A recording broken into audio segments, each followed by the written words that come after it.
in front of, at a stop sign, and I was just like looking at the cars drive by, and I was just like, in my brain, I was just like, hit the gas, mother, don't be a, hit the gas, let the semi smash you, you know what I mean? Just like take yourself out, this, you're a piece of shit. And I would just tell myself this every day, and I ended up going to an AA meeting, and I went to a meeting at a church at 8 a.m. What was that? What was the impetus to go? Well, look, my girl at the time was in Alcoholics Anonymous, and she was taking me to meetings, but it was a joke. Yeah. I didn't give a yeah. I was going there holding her hand, and then we were leaving and going and getting drunk and up. Like, I was just like, okay, yeah, girl, we'll do it, whatever. Yeah. I didn't give a about that shit. I remember somebody telling me about AA in prison before I even knew I had a problem with anything. You know what I mean? This old man told me about AA, and I told him, that's for winos, dude. I'm like, that's for drunks. That's for losers. That's not for men. That's not for men that have that can stand on their own 2 feet. That's a crush, homie, And it's just crazy because drugs and alcohol took me down so hard that I ended up being like, I'm going to go to 8 a.m. meeting, because I knew there was a meeting there because my girl had, told me about these meetings. So I went to this meeting, and I broke down, and I cried, which I haven't done at a meeting since then. But that was 10 years ago, and I remember just breaking down, and I got a sponsor, a guy to take me through the steps at that time, with the steps of AA, I know you're familiar with it, but it told me to do 90 meetings in 90 days. I did 90 meetings in 90 days. It just, and I stayed with that stuff, man. And I stay with it today, and it's like a huge part of my life. I mean, I'm already, this is how I am, sober. 10 years sobriety. This is me now.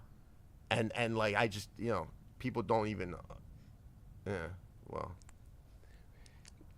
imagine drunk Sam. Dude. With a little heroin. Bro.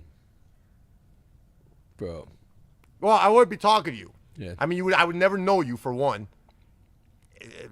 So it's just like, it's But then there's this thing, there's like this past. So then what? Is that then when you go into boxing?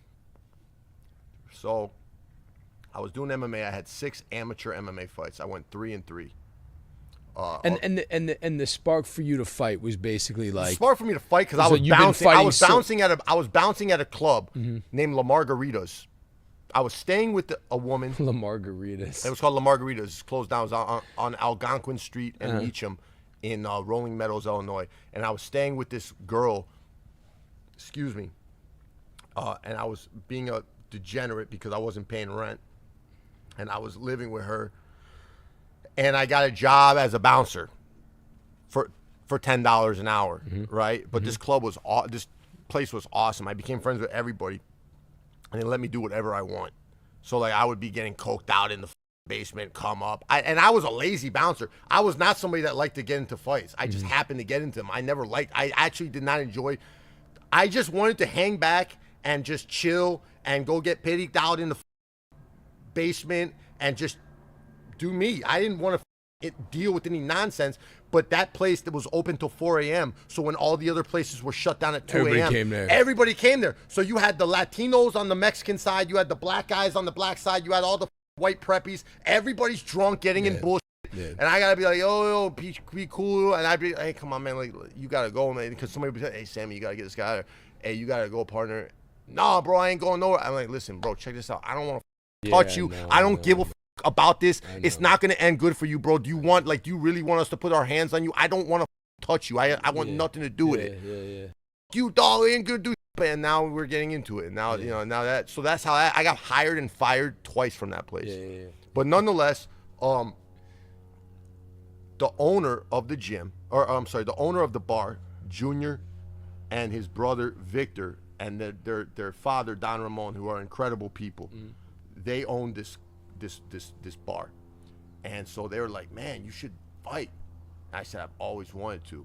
Because in prison, that's what I was like, that's what I'm going to do when I get out. Like, what else am I going to do? I'm going to be a fighter. I can't do anything else. I'm a convicted felon. Nobody wants to with me. Nobody wants to give me a job. I tried that when I got out the first time. Sure. Nobody would give me a job. I was hopeless. So this time I'm like, I'm pretty decent at fighting, which is hilarious because I didn't really know how to fight like I do now. But back then I thought I did. Isn't that funny? Yeah. Yeah.